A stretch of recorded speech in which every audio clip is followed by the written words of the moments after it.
Union बँकेचा मनमाड शाखेचा अत्यंत प्रचंड असा मोठा फ्रॉड झालेला आहे, घोटाळा झालेला आहे। आम्हाला अंदाज असा आहे की ते 30 कोटी रुपयापर्यंत झालेला आहे आणि त्याच्यामध्ये बँकेचे कर्मचारी आणि बँकेचे सर्व अधिकारी, प्रबंधकापासून तर सगळे अधिकारी, जे जिल्ह्याचे मेन अधिकारी आहेत ते त्यांचा हात असण्याची शक्यता आहे।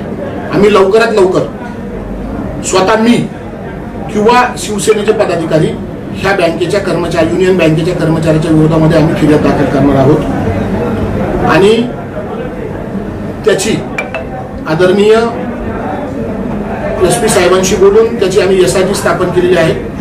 मनमाड पोलीस स्टेशनचे इन्चार्ज घुगे साहेब हे त्याचे प्रमुख आहेत, इन्व्हेस्टिगेशन ऑफिसर आहेत। मी जनतेला आपल्या माध्यमातून आवाहन करतो की आपल्या ज्या तक्रारी असेल त्या घुगे साहेबांकडे द्या।